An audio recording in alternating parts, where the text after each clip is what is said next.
Everyone I've spoken to has had sort of a different response about their experience. So I wanted to ask, what was the experience like filming this show for you? Personally, it was a great joy because we're telling a story that matters. And this was the most wildly talented yet kind and generous of spirit group and environment I have ever been in or been part of. Have a lot of love for the cast has so much love for each other, but John Ridley and Carlton Cuse really set out to create a very specific tone on set.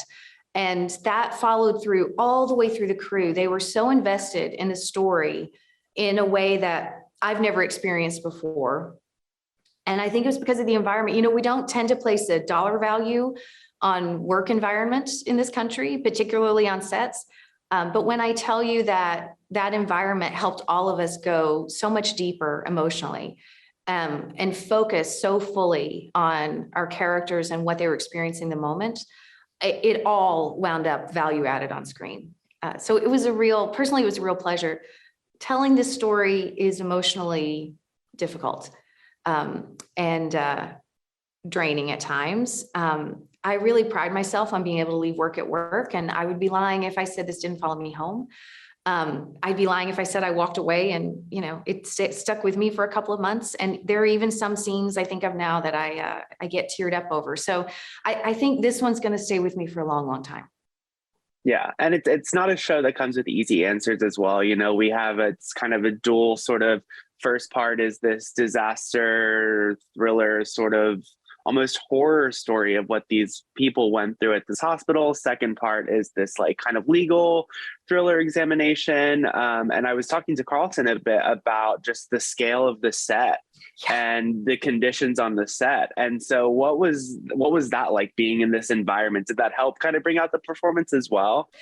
Yeah, so Matthew Davies is our production designer, and he did such a meticulous, brilliant job of recreating the hospital that when Sherry Fink, the journalist who wrote the book and the Pulitzer Prize-winning article, when she came to set, she walked on the hospital set and she said, "My God, this is like being there."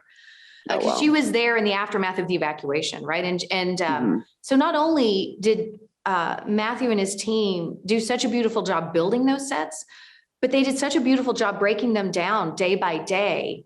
And for us, episode by episode, based on the resources and what was happening inside, that you would walk on set and just feel completely enveloped by the environment. And there's no substitute for that. There was a day my makeup artist walked into the on-set bathroom that shows up on screen later in, I think, episode 6 at Life Care. And she immediately went, like she could smell it, except it was set dressed. So, and she was like, "Oh, it doesn't smell." So it wasn't just actors that got enveloped in that. He did such a beautiful, beautiful job. We also, you have to give Apple Plus TV real credit for telling this story and telling it right now. And they really provided both creative control to Carlton and John and massive resources for us. I don't know if Carlton told you, they built a working helipad and we landed U.S. Coast Guard helicopters on it. Those were actual U.S. Coast Guard helicopters. Oh, and we built a massive, the biggest water tank that had ever been built in Toronto with all kinds of engineers, and the city kept coming out. And there were cars sunk in the water, working boats could go through it and up to the ER ramp. I've never been part of television on that scale. The resources for this were just incredible. Yeah. And, I think it's so interesting. You kind of mentioned why now are we telling this story, and Apple kind of taking the care to tell this story. But I think there's so many interesting parallels in terms of, the government's response to the pandemic. And then we have climate change and things like that. So was that kind of like a common topic talked about on set, or at least acknowledged? At our very first cast meeting, when we were all still in quarantine in Canada, so we were all over Zoom, John Ridley quoted Mark Twain, and he said, "History doesn't repeat itself, but it does rhyme." And boy, are we seeing it, have we seen it in the last 17 years rhyme over and over and over and over again, including the abandonment. These people were abandoned by every level of institution and government that was supposed to show up for them, from the local to the federal, to the state to the federal. So my great hope is that the show can be a conversation starter socially for us? Like who do we want to be together in these moments of collective crises? Because they're not going to stop. They're coming with more frequency and ferocity. And what are we going to hold our leaders to? Just because no one wants to take responsibility for something doesn't mean it's okay to leave a leadership vacuum. It costs lives.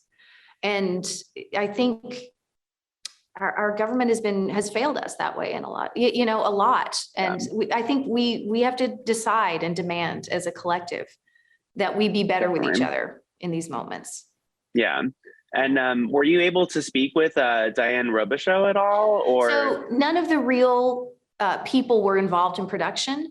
I don't know if you've read Sherry Fink's book. It is exhaustive and wonderful. My mama listened to it on audiobook because that was better for her. It's exhaustive. And Sherry is such a brilliant journalist. She had just a massive amount of research that she really made at our disposal. She's an executive producer on the show. She was very available to us. She even reached out to me at one point. She was like, what is your process? So I understand what you're looking for. So she's even asking us what our acting process is so she can better provide resources for us. So I feel very lucky to have had her on this. And she cares so completely about this story and our response to it as a society. Definitely. Did you find it more difficult to be playing like a real life figure? Like, you kind of have to live up to who this person was, or do you not really think about that when you're in it?